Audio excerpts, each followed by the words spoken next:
Alors, bonjour à tous. Aujourd'hui, nous allons voir comment modifier une roue sur une Dualtron Mini.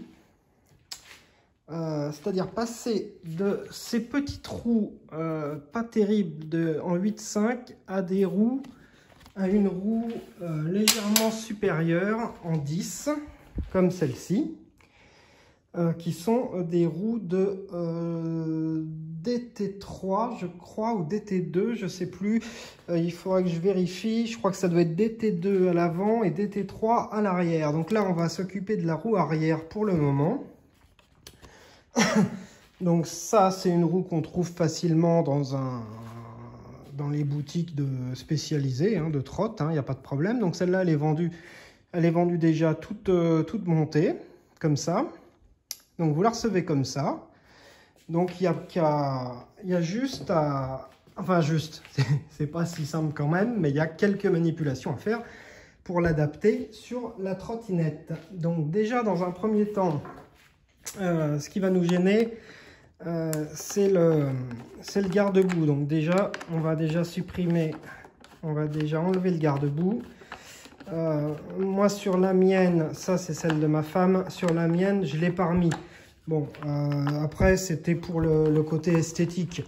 Enfin après voilà, c'est une question de goût. Je crois que il me semble que ça frotte pas, qu'on peut le garder quand même. Moi je trouvais qu'elle était plus sympa sans. Maintenant c'est vraiment une question de goût. Moi j'ai revendu le mien. Je trouve que c'est plus sympa. Une fois nettoyé, j'ai rebouché les trous. Une fois nettoyé, ça fait sympa. Avec la grosse roue, ça fait sympa. Voilà. Donc on enlève le garde-boue. On enlève les cache-boulons, le cache-écrou. Donc là, on le décale juste un petit peu ici. Donc là, ce qui va être galère pour le changement de pneu, c'est pas trop en fait le fait d'enlever la roue, ça il n'y en a pas pour longtemps. Ça va plus être comment ça s'appelle, le câble moteur qui va être très très chiant à enlever, étant donné qu'il va falloir aller le récupérer au niveau du deck. Et voilà, donc ça c'est le plus emmerdant, c'est le câble moteur. Donc là on enlève les roues, on enlève les rondelles qui vont bien. Donc les rondelles, pareil, avec le kit, vous allez recevoir d'autres rondelles, celles-ci, vous voyez, qui sont pas les mêmes. Les rondelles des grosses roues sont différentes, donc il faut absolument changer la rondelle. Si vous ne changez pas la rondelle, ça va pas. Ça va pas du tout.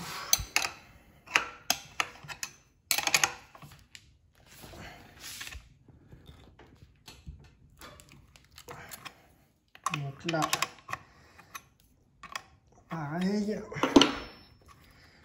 on dévisse l'écrou.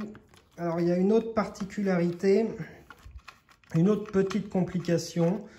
C'est pas bien méchant, mais c'est pareil, la vis du tambour gêne après, une fois qu'on a changé la roue. Donc la vis du tambour, on est obligé de la remplacer aussi. Donc bon, c'est pas très compliqué, mais c'est une petite complication de plus. Voilà.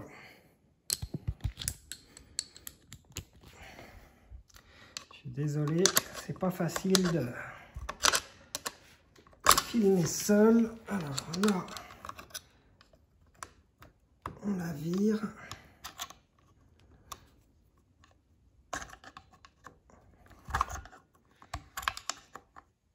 Voilà.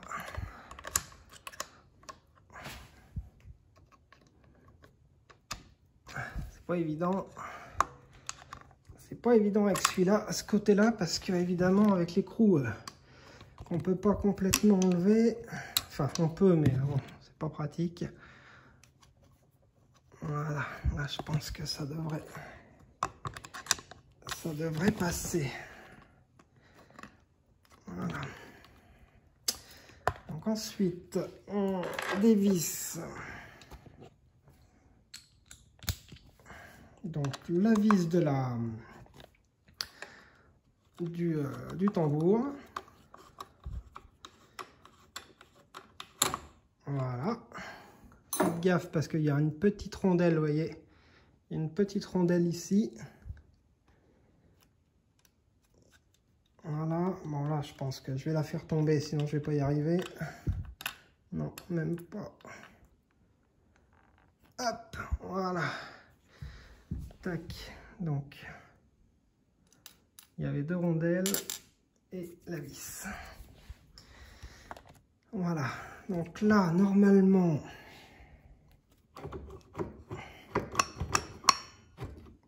oui, il faut enlever ça, évidemment. Donc là, hop, on dévisse le tambour, le câble de frein, hop, on le vire. Ça, on l'enlève parce que sinon, ça tombe. Voilà. Hop. Et donc là, normalement, la roue vient toute seule. Voilà. Donc, hop. On pose la roue.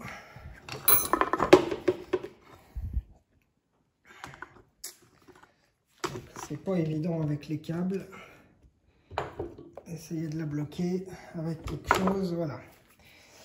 Là, il va falloir maintenant enlever, démonter le moteur.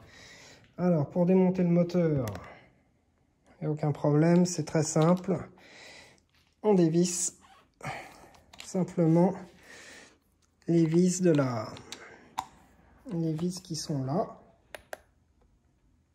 Alors, le plus simple, moi, c'est que je prenne